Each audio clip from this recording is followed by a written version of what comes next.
Brian Koberger, the criminology PhD student who was at a different university and who's from Pennsylvania, who's accused of murdering them, finally comes to trial. But the big question hanging over this is, what was his motive? Because certainly none of the friends of the four victims, Maddie, Kaylee, Xana, and Ethan, knew anything about him.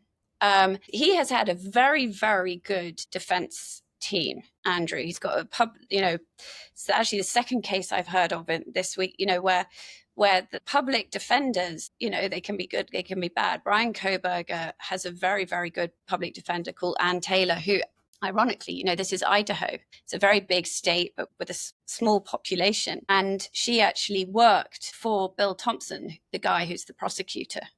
So back in the day, they all went to the same law school. The case hangs, the evidence that there's DNA, there's surveillance footage. Well, so the key piece of evidence is the DNA that was on the sheath of the knife that was left behind. The knife wasn't left behind, the knife sheath was left behind, and they found this touch DNA, as they call it, on the snap of the knife. And one of the reasons the trial has been delayed so long, this trial is about to take place nearly 3 years after these 4 young adults were murdered, which is an extraordinary length of time for their parents and families to have sat there wondering why this man came after their children, and and still not knowing all of the details of what happened to their children last night. That's the other thing I learned actually covering this, is that victims' families don't have special rights, and they're kept in the dark by